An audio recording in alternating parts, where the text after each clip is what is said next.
Peggy 18.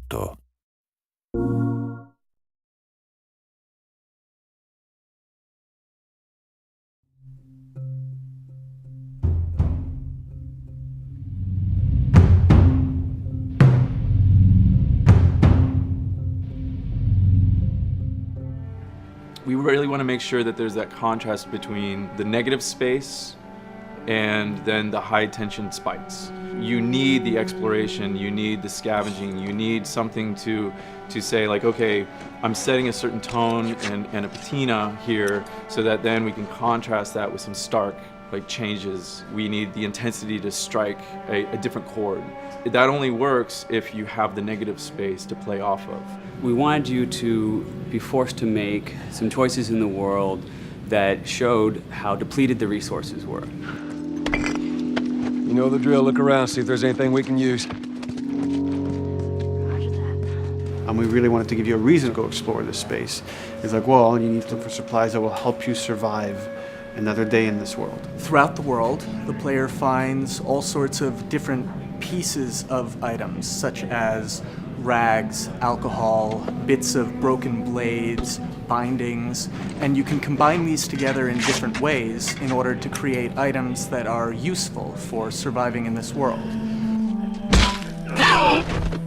Some items in the recipes require the same combinations of things or the same types of resources. So you have to make this choice. Do I want to go offensive with it? Do I want to go defensive with it? I can find a bottle of alcohol and some rags and I can create a Molotov cocktail from it. That's going to help me take out a couple guys if I use it appropriately.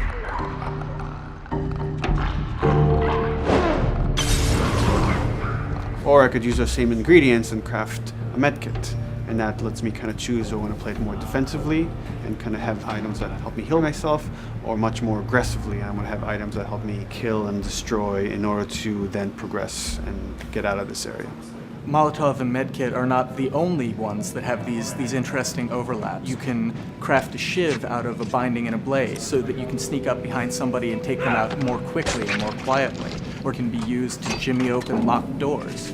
So you are expending a binding and a blade in the hopes that there's going to be something awesome on the other side of that door. Or you could craft a melee upgrade. So you might have some nails that you've picked up, or a pair of scissors or something. You're going to be able to use bandages and use these things to attach them to the 2x4. So now you've got a more powerful melee weapon. This is something you're going to be able to run and take down an enemy with a single blow. Alternatively, you can use those same type of nails to make a bomb. This is something you can place in the world, and they're going to be able to trigger it.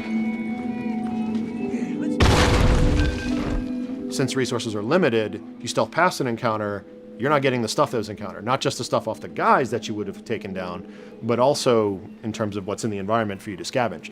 So you have to balance that risk versus reward, but it's definitely all a part of the choice. And sometimes the world doesn't give you a choice. Sometimes the battle breaks out in a way you didn't expect, and you have to make decisions, like in the moment. So that's another reason why we did the whole crafting system live. We didn't want the player to have to scroll through a long list of different items. We wanted it to be the absolute minimum amount of button presses.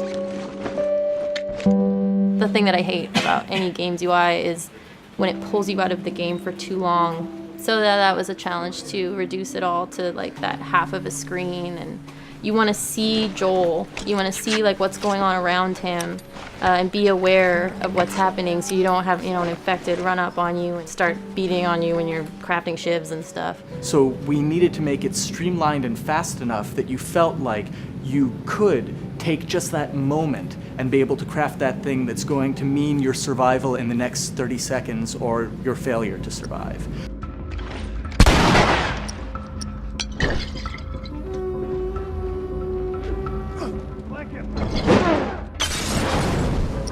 The brutality of the encounters is allowing us to reach into the tone of the survival aspect of the game.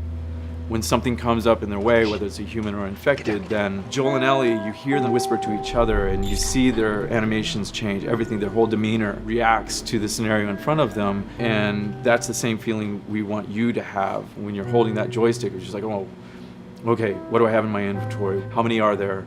Where are they at? Locate them and try to figure out, okay, what are we gonna do?